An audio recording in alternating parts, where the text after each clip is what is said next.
Vicky's brain has to convert her thoughts in this situation into a form she can communicate with Aaron.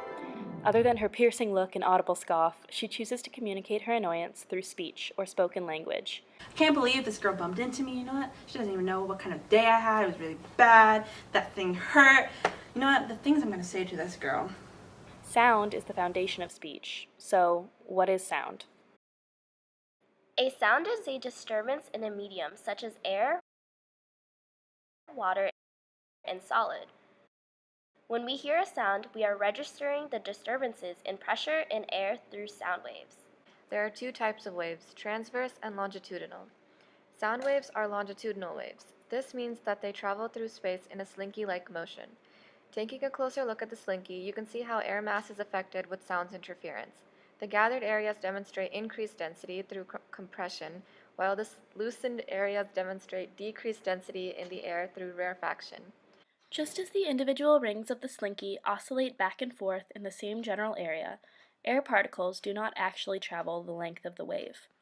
What we are seeing in the slinky and perceiving with an actual sound wave is the energy moving across the wave as it is passed along these oscillating particles when they bump into each other.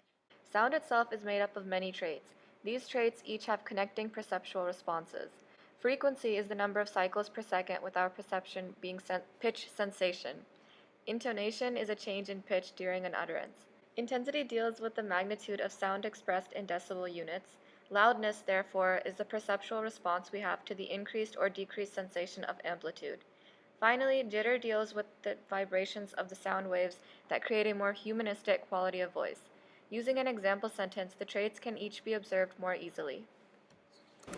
Hey, let's grab dinner. Here's an example of Karen showing a higher frequency. Hey, let's grab dinner. Since frequency is correlated with the perception of pitch, we perceive the pitch to be higher. Here is an example of intonation, changing the pitch pattern. Hey, let's grab dinner. The raise of pitch represents the change at the end of the sentence to make it sound more like a question. Here is an example of loudness. Hey, let's grab dinner. Since Karen is using more air with higher pressure, there is a higher intensity in her voice.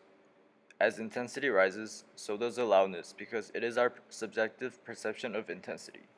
Because jitter creates the human-like quality to our voice, this is what Karen's voice might sound like without jitter. Hey, let's grab dinner. So in conclusion, sound is a disturbance in a medium like air which forces particles to oscillate back and forth, carrying energy away from the source.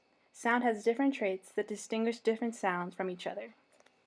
Sound is all around us, whether it's the shutting of a door, the clapping of hands, or spoken language. So Vicky's speech requires sound to make her internal thoughts external. Erin's ability to perceive these sound waves allows her to understand that Vicky wants her to Watch it!